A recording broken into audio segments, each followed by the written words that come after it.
Om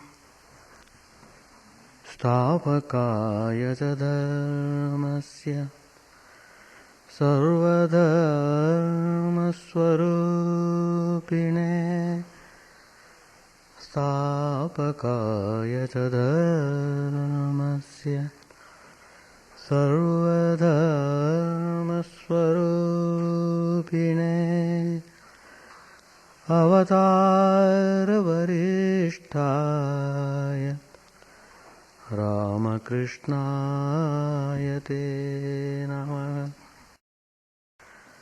Niranjanam Nityamanantarupam Bhaktanukampadrita Vigraham Vai Niranjanam Nityamanantarupam Bhaktanukampadrita Vigraham Vai Ishavataram Parameshamidhyam Tam Ramakrishnam Sirasa Namami Asato ma sadgamaya Tamaso ma jyotirgamaya Mrityormamritangamaya Om Shanti Shanti Shanti. Let us bow down to Sri Ramakrishna, the embodiment of all religions, the Supreme God Incarnate, who is adored by all, pure, eternal, infinite by nature. Out of His infinite grace on the devotees, the Divine Supreme has assumed a human form in the form of Sri Ramakrishna. Let us bow down to Him. Let us try to dwell upon the personality of Sri Ramakrishna. Let us offer our salutations to Sri Ramakrishna, the embodiment of all religions, the Supreme Godhead. Let us pray to Him to lead us from the unreal to the real, to lead us from the darkness of ignorance to the light of knowledge, to lead us from death to immortality. Today's topic, I am continuing Master's teachings, masterly teachings of Sri Ramakrishna. Sri Ramakrishna has made it very clear. The root cause for our miseries in this world is because of worldliness.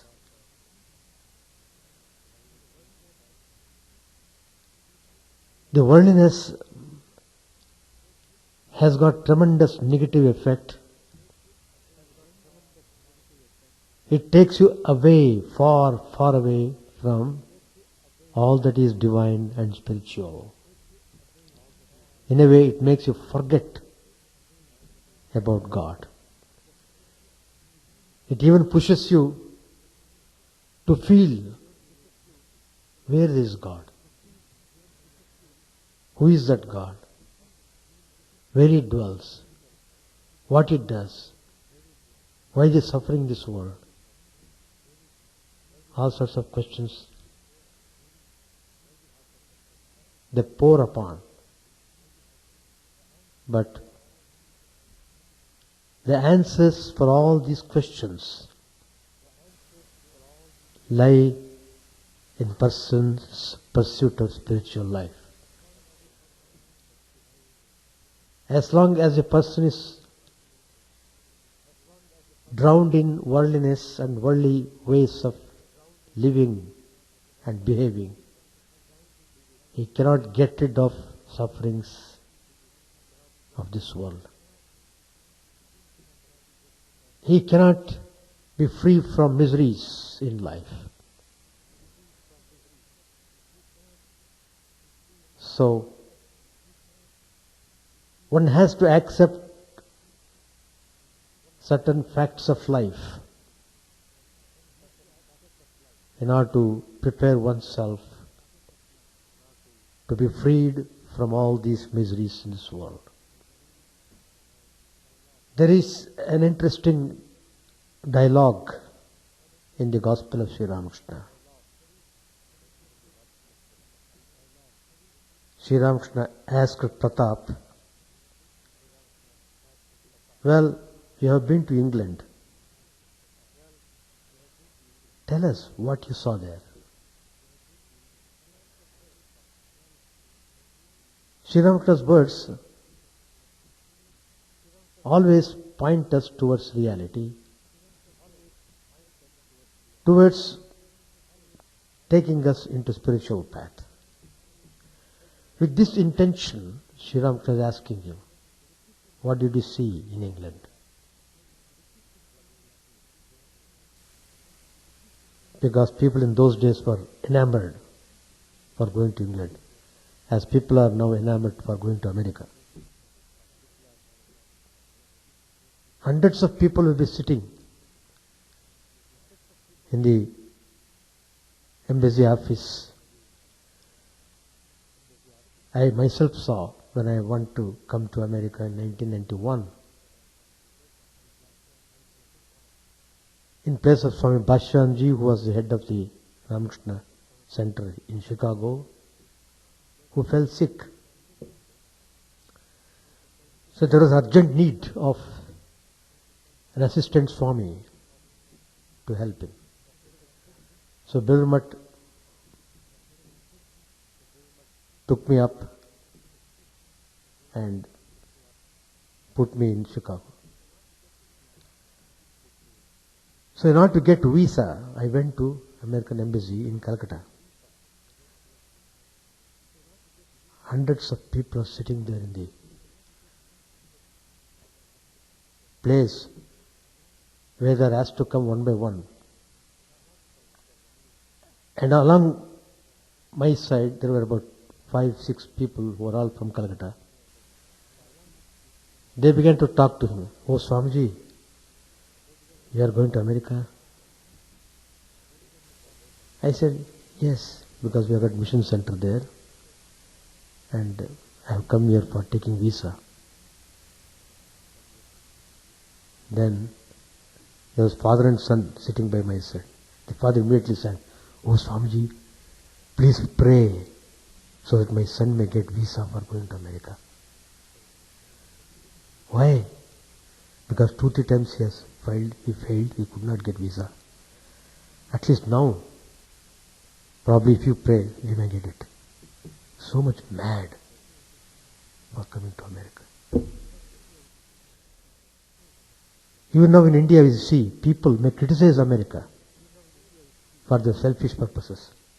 The same people who are criticizing, if they are given a chance to come to America, they run.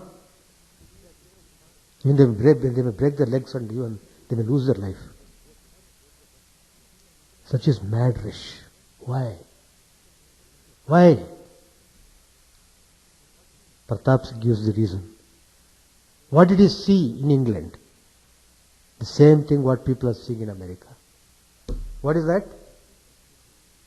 Pratap said to Sri Ramakrishna, Master, the English people worship what you call gold.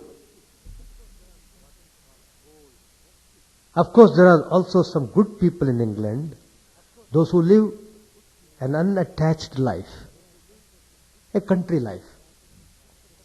But generally, one finds there a great display of rajas in everything. And Pratap continued to say, I saw the same thing in America. It was long back during Sri Ramakrishna's time. Now it is 1,000-fold increased. Master said to Pratap, well, it is not in England alone that one sees attachment to worldly things. You see it everywhere. But remember that work is only the first step in spiritual life. That's not the be-all and end-all of life. God cannot be realized without sattvic love, without proper discrimination, without kindness, without developing certain basic spiritual qualities. It is the very nature of rajas to involve a person in multifarious worldly activities. In a way, the person will be caught in a web of worldly life. The person who is totally involved in world, he also talks of Vedanta. We often call it as uncool Vedanta. The Vedanta worldly people talk is a joke. J-O-K-E. Joke.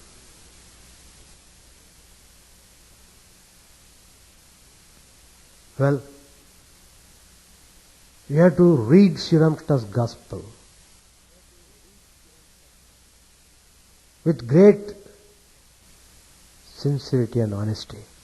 You will understand how true Sri Ramakrishna's words are.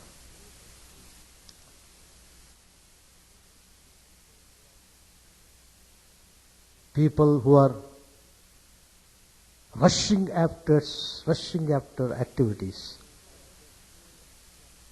even 24 hours of the day are not sufficient.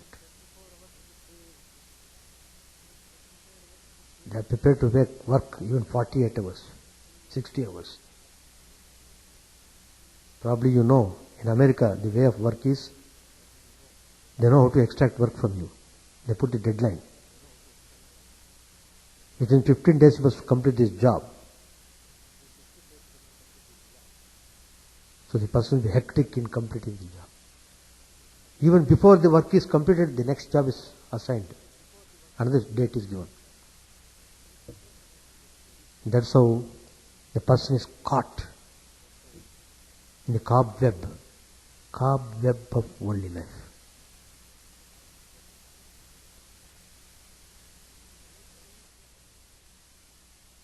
And that is the very nature of rajas. The rajas, there are three gunas, sattva, rajas and tamas. The main quality of rajas is to involve in excessive activity.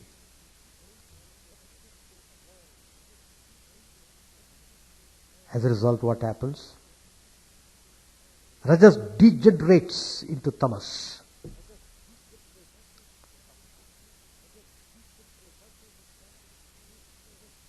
If a person is entangled in too many activities, be sure he surely forgets God. These are the words of Sri Ramakrishna. He becomes more and more attached to lust and gold.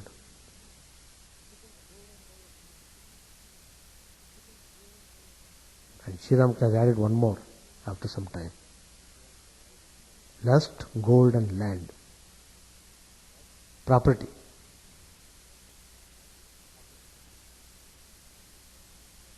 Sri Ramakrishna tells further, but it is not possible for you to give up work altogether. Your very nature will lead you to it, whether you like it or not. So what is the way? There is a way of doing the work. The scriptures ask you to do your work in a detached way. What's the meaning? Not to crave the work's results. For example, you may perform devotions and worship and practice austerities. But your aim is not to earn people's recognition or to increase your merit. The more you engage yourself in spiritual activities, which are also called as work, you must do it in such a way, even in the course of your doing, you must watch yourself, whether you are becoming egoistic or getting less and less ego. That means, are you becoming more humble and humble? Humbleness is the measuring test of your spirituality. The more you are humble, the more you are near God. The more ego enters into your mind, ego is a demon. It destroys you totally, not bit by bit. You are crushed. Be aware of ego. Don't attach any importance for yourself. That means your whole focus should be on not yourself, but on the divine. To work in such a spirit of detachment is called karma yoga. But it is very difficult. We are living in the Kali Yuga, which is called modern age, when one easily becomes attached to one's actions. You may think you are working in a detached spirit, but attachment creeps into the mind from nobody knows where. You may worship in the temple, or arrange a grand religious festival, or feed many poor and starving people. You may think that you have done all this without hankering after the results. But unknown to yourself, the desire for name and fame has somehow crept into your mind. Complete detachment from the results of action is possible only for one who has seen God. A spiritually ignorant person is not necessarily an illiterate or uneducated being immersed in various attachments by clinging to cravings, passion, pleasure-seeking, evil ways, fears, worries, doubts of the future, and regrets of the past, and so on. The majority of us are spiritually ignorant, overtaken by the deluded consciousness. We take the fleeting world and its gross objects to be real. Also, we take ourselves to be the limited body and its egotistical experiences. And we think the ultimate goal of life is to eat, drink, and be merry. Being thus deep-rooted in sin, we do not see the need for taking on spirituality in our lives. In such delight of materialistic mentality, we get carried away by worldly acclaim. We measure our achievement by the amount of money, property, material possessions, power, name, fame, titles, lifestyle, position, and social status. A spiritual being, on the other hand, measures his achievement by the amount of detachment he has from money, property, material possessions, power, fame, etc., as well as the degree of absorption he has in the self. We can clearly see how attachment holds one's mind down and creates his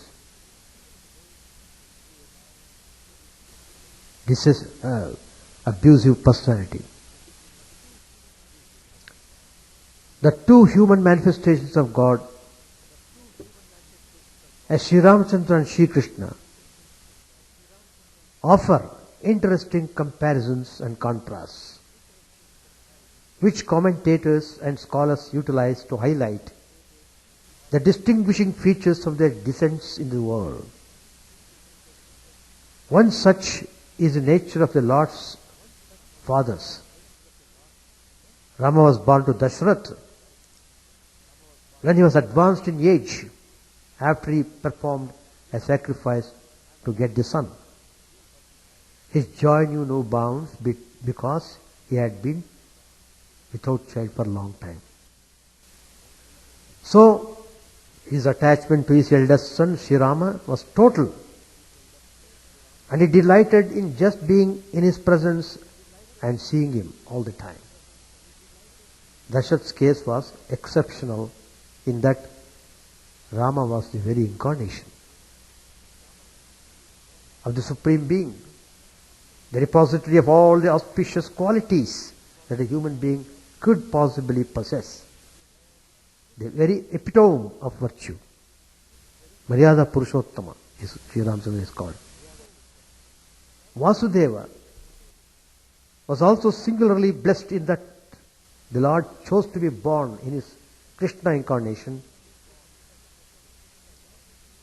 as the son of Vasudeva. And what a rare privilege Lord granted Vasudeva and Devaki by manifesting in his divine form at birth. But Vasudeva could not enjoy his company for long, as Lord Krishna directed him to take him to his foster parents, Nanda, Gopa and Yashoda, across the Yamuna river. Taking it as divine command, Vasudeva did as directed without allowing his attachment to cloud his mind. But in Dashratha's case, he allowed his affection for Rama to overrule his judgment, which can be seen in the context of sage Vishwamitra's request to send Rama with him to the forest. When Vishwamitra arrived at his palace, Dashrath extended his hospitality graciously and did not wait for the sage to express the purpose of his visit, volunteering instead to fulfill whatever he desired. Vishwamitra was an all-knowing sage, and he desired to be instrumental in bringing about the marriage of the Lord and the Divine Mother in their manifestations as Rama and Sita. But he used the pretext of seeking Dashratha's help by allowing Rama to accompany him to protect his sacrifice. When Dashrath heard Vishwamitra wanted Rama to be sent along with him, he swooned. To Dashrath, Rama was but a youth. And how could he be a match for the ogress? The sage was furious that the king had gone back on his word, and finally it was with Vasishta's intervention that the king saw reason and agreed to send Rama. Personal attachments cloud our objectivity and our sense of dharma. Wrong actions and much heartache are the results. In Bhagavad Gita, Arjun said to Krishna, Tasman ara vayam hantum dhartarashtran svabandhavan sajanam hikatam hatva sukinasyama madhava. O Krishna, we should not kill the sons of Dhritarashtra, our own relatives. For how can we be happy by killing our own people? By using our relatives and our own people, Arjun shows how his attachments make him agitated. The mind wandering into the future through its hopes and into the past through its egotistic memory saps on individual's freshness. This denies peace to the individual. In Vivekananda, Acharya Shankara says, Sushuptikale manasi praline naivasti kinchit sakala prasiddhehe ato manakalpita eva pumsaha samsara etasya na vastutosti.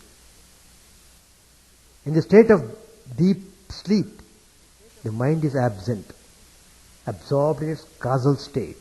Nothing exists. Everything is a creation of the mind. Vayananiyate megaha punastena iva niyate manasa kalpayate bandho mokshastena iva kalpayate. As the wind creates and destroys the clouds, so too does the mind create and destroy this bondage. Dehadi sarva vishaye parikalpya ragam badhrati tena purusham pasuvat guneva vairasya matra vishavatsu vidhaya paschadenam vimocheti tanmana eva bandhat. The mind binds the Purusha by the gunas, by creating attachment to the body and the objects of the senses, just as an animal is bound by a rope. By creating non-attachment, the mind frees the Purusha. Think of objects as poison and you are free. Think of them as nectar and you are bound. Tasman manak karanamasya jantor bandhasya mokshasya chava vidhane bandhasya hetur malinam rajogunayat mokshasya shuddham virajastamaskam. Thus the mind can bind and free anyone. The quality of rajas binds and sattva, free from rajas, and tamas liberates.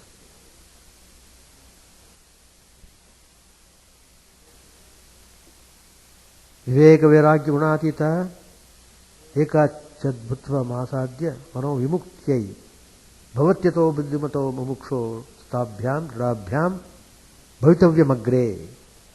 The mind is purified by viveka and vairagya, that is, by proper discrimination and detachment, and becomes free for liberation.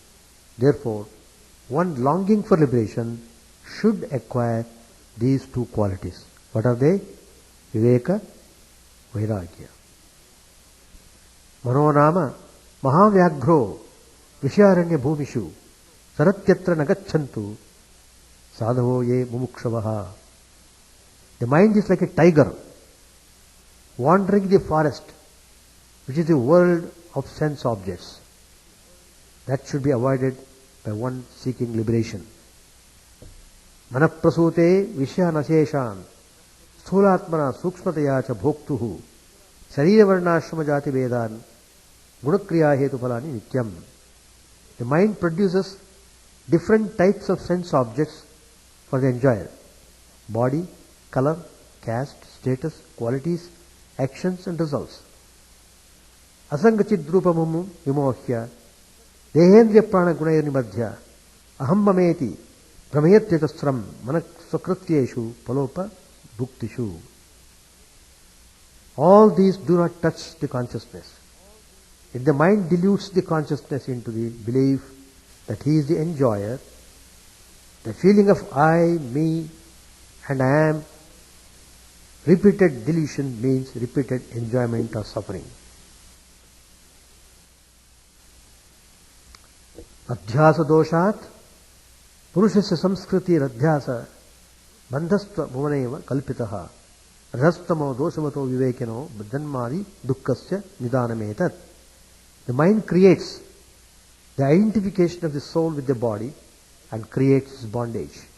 The sattva quality prevents the mind from creating such bondage. Atah prahurmano vidyam pandistas tattvadarshinaha yenaiva brahmyate vishvam vayuneva brahmandalam. The sages who know consider the mind as the cause of all ignorance, which derives the universe as the winds. The sages who know consider the mind as the cause of all ignorance, which drives the universe as the winds drive the clouds. So all these point out to us that mind is responsible for our suffering. And mind itself will be responsible for making us free. So mind plays a very important role in everyone's life. So keeping the mind properly, controlling the mind, filling the mind with good thoughts, good impressions, very important to pursue spiritual life. So the point pointed out by Sri Ramakrishna is that attachment clouds mind.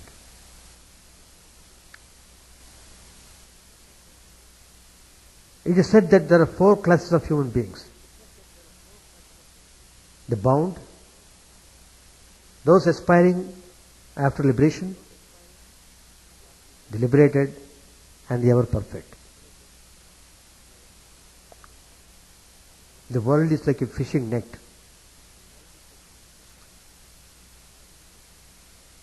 Men are the fish. And God, whose Maya has created this world, is a fisherman. When the fish are entangled in the net, some of them try to tear through its meshes in order to get their liberation. They are like the men striving after liberation. But by no means all of them escape. Only a few jump out of the net with a loud splash. And then people say, there goes a big one. In like manner, 3 or 4 people attain liberation. Again, some fish are so careful by nature that they are never caught in the net. Some beings of the ever perfect class, like Narad, are never entangled in the meshes of worldliness. Most of the fish are trapped, but they are not conscious of the net and of the imminent death. No sooner are they entangled than they run headlong, net and all, trying to hide themselves in the mud. They don't make the least effort to get free. On the contrary, they go deeper and deeper into the mud. These fish are like the bound people. They are still inside the net, but they think they are quite safe there.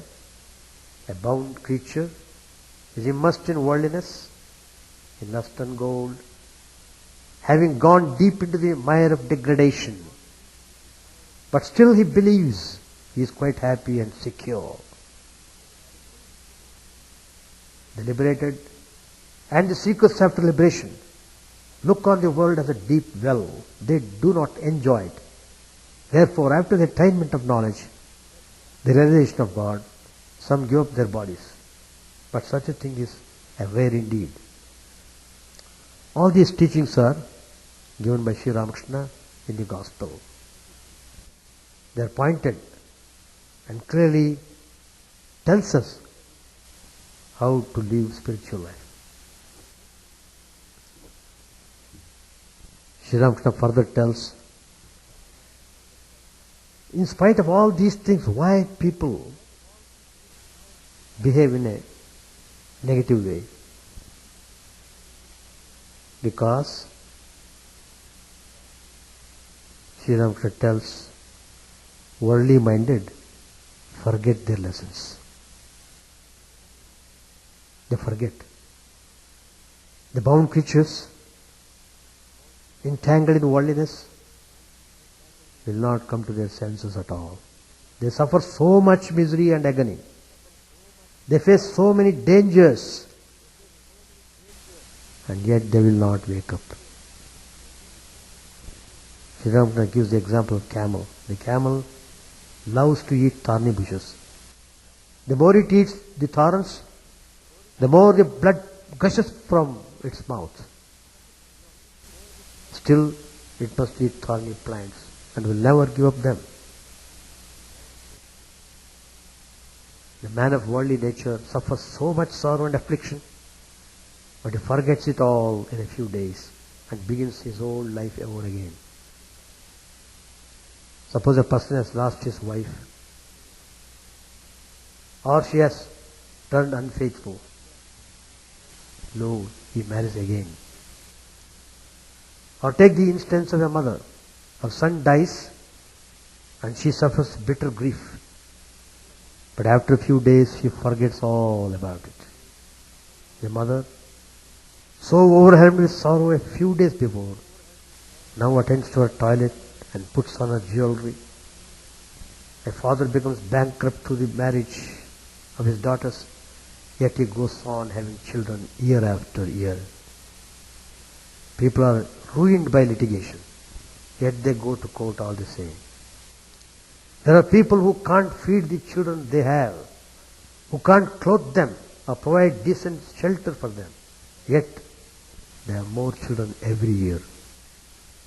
Again, the worldly person is like a snake trying to swallow a mole. The snake can neither swallow the mole nor give it up. The bound soul may have realized that there is no substance in the world, that the world is like a hog plum, only stone and skin. But still, he cannot give it up and turn his mind to God. Chidananda says, I once met a relative of Keshav Chandra Sen, 50 years old. Just 50 years old. He was playing cards, as if the time had not yet come for him to think of God. There is another characteristic of the bound soul. If you remove him from his worldly surroundings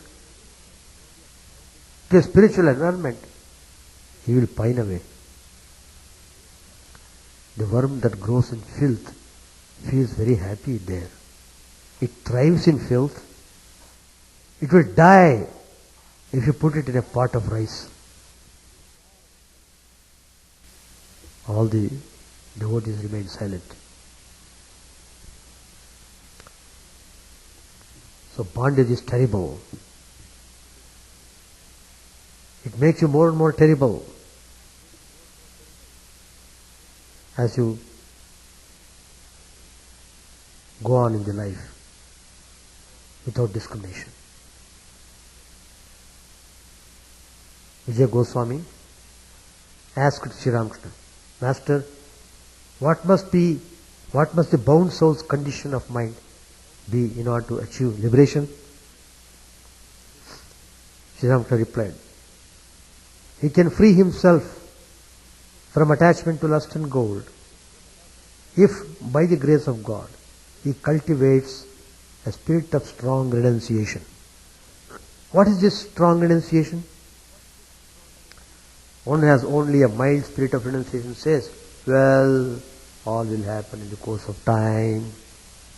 Let me now simply repeat the name of God. But a man possessed of strong spirit of renunciation feels restless for God, as a mother feels for her own child. A man of strong renunciation seeks nothing but God. He regards the world as a deep well and feels as if he were going to be drowned in it. He looks on his relatives as venomous snakes. He wants to fly away from them. And it does go away. He never thinks, let me first make some arrangement for my family and then I should think of God. He has great inward resolution. Sri Ramakrishna said, let me tell you a story about strong renunciation.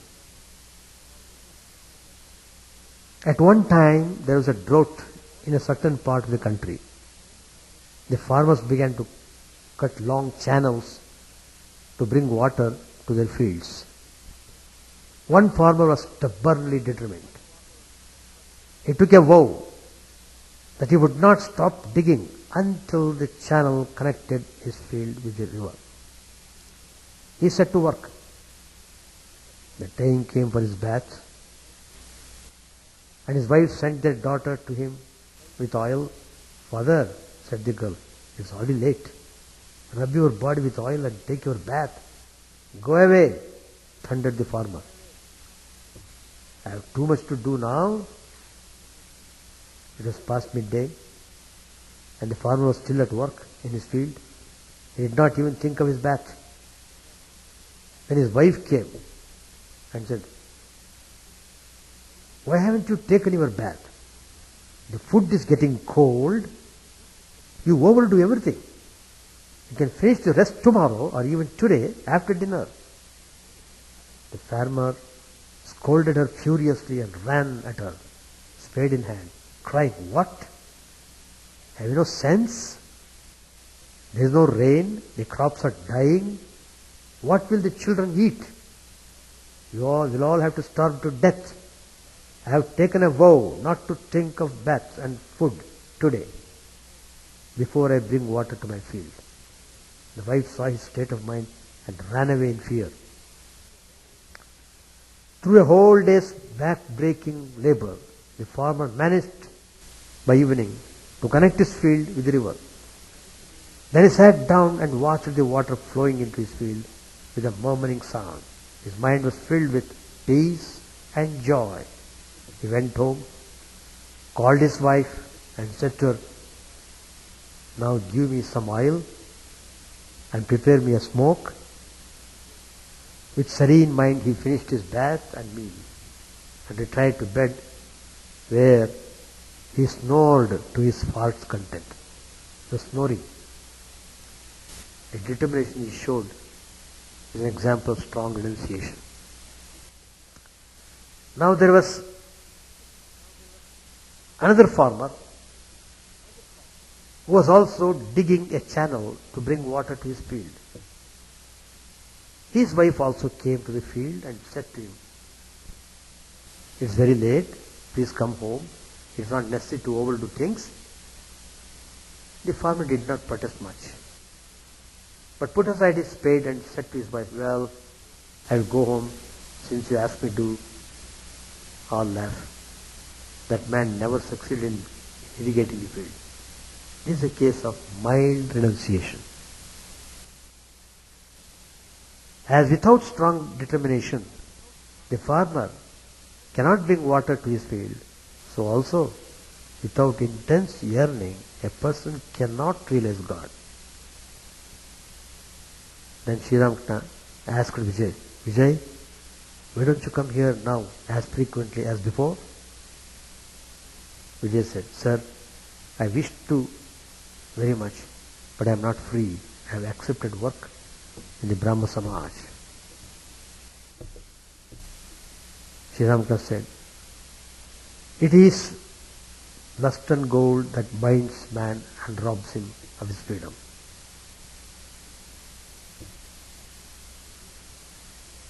It is the lust that creates the need for gold. A man involved in lust becomes slave of the quality, and so he loses his freedom. Then he cannot act as he likes. The freedom is totally lost because his mind was totally involved in things of the world and worldly pleasures.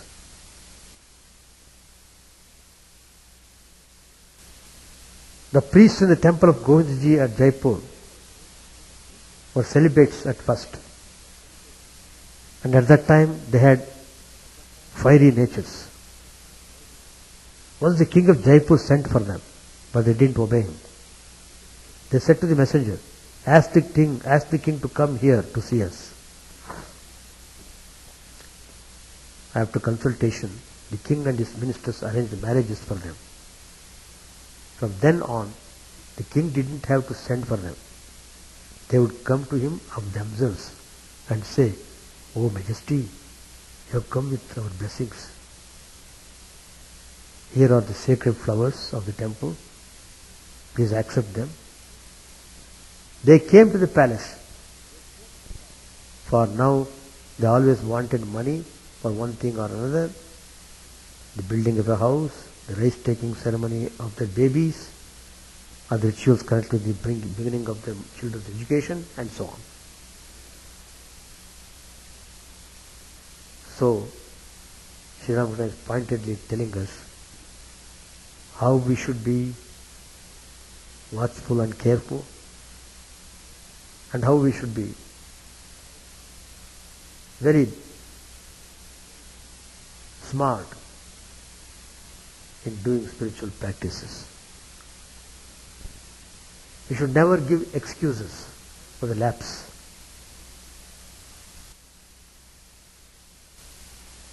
A lot of tests will come in our life. Whether you have priority for spiritual life or not. People sometimes,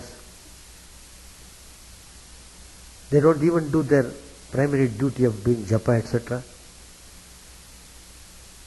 They run after things of the world. It's not that they should not do.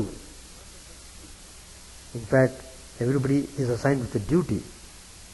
But the duty is to be performed first with offering our mind to God, and then perform the duty.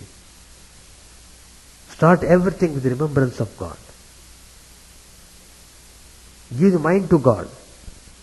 Krishna says in the Bhagavad Gita, "Manmana bhava, mad bhaktaha, madhyajema namaskuru." Be a devotee. Give your mind to me. Surrender to me. Bow down to me. What is the meaning of bow down? That means keep your ego at my lotus feet. That's the meaning. Don't be egoistic,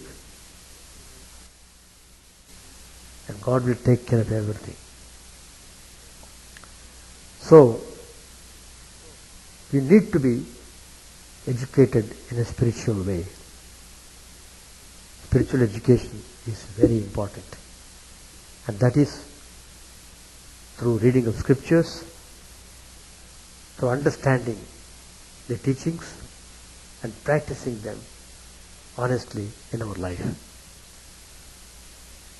When we are practicing it, we come across so many things, thereby we learn so many things. What is important is, as I said, as Lord Krishna tells in the Bhagavad Gita, that you must develop the divine qualities. Daivi Sapat Vibhav Yoga. Then the Lord Krishna says very clearly, what are the qualities we should cherish in our life, which we should practice. Most dangerous enemy in our life is anger. Shri Krishna tells it, Mahasano Mahapapma Vidhyanimiha Vairinam Kamaha Krodhaha. So these are the worst enemies. Where do they stay? They are staying in our own mind. The most treacherous. They should be got rid of. Kama, Krodha, Lobha. These are the three gateways. Trividam Narakasyeva Dwaram. Nashanam Atmanaha. But get rid of them, these three. They open the gates to hell. Kama, Krodha, Lobha. Greed. So, first of all, to know these are the dangers. And next step is to take steps how to overcome these dangers. And that is also given to us by spiritual masters. They say, keep in company with holy. Satsang. Read always, daily, every day, without fail. Read some scriptures which will inspire you in spiritual path. You should be constantly reminded of the spiritual ideas. And beware of your samskaras in the mind. Don't act yourself in impulsive way. Give a pass. Don't take steps in a hasty way. And everyone has to watch one's mind and take steps accordingly. Chitta Shuddhi is most important factor in spiritual life. Yoga Chitta Vritti Nirodha. Purification of mind is the main thing that results in spiritual practices. Once the mind is pure, clean, free from impurities, the mind becomes 100% transparent. In the sense, you experience the divine glory, the divine reflection of the Supreme Paramatma in your heart. And when that comes to you, you will be totally in everlasting peace and happiness. So, attachment brings misery, and because Gandhari was totally attached to Duryodhana, she could not discriminate what is good, what is not good. And so the whole downfall started because of attachment. So like that, we should develop nirasakta manaha. Nirasakti. That means non-attachment. Attachment is a force which drives you downwards. Non-attachment is a force which lifts you up. By being non-attached, you can work without exhaustion. Attachment brings exhaustion, and so let us develop pure devotion and dedication to the Lord. That's the only reality in this world. God is the only real. Seeing God in everything, organizing our thoughts, putting the mind in a proper way, not allowing any negative thoughts to enter into the mind, are some of the steps which we should take to live the life of spirituality. And we must live that life, because life is very short. We don't know what is in store for us in future. So what we have now, let us utilize it in the best way. Be spiritual. Try to be spiritual. And be humble and pray to Lord so that He may give you strength to bear with. If the mind is focused on God, sincerely, God gives you the strength to bear with all sufferings in this world. They are all passing phase. They come and go. Sufferings are meant for teaching. Teaching us renunciation, vairagya. Things happen on which we have no control. So what is the use of grieving? On the other hand, we should turn our mind more and more towards God and try to engage more and more in spiritual practices. Thereby, we get peace and happiness in course of time. Thank you very much. Om Sahana Vavatu Sahanau Bhunaktu Sahaviryam Karavavai तेजस्विनावधीतमस्तु मा विद्विषावहै. Om Shanti Shanti Shanti. Hari Om. May the Divine Spirit protect us, guide us, give us strength and right understanding. May we not hate one another.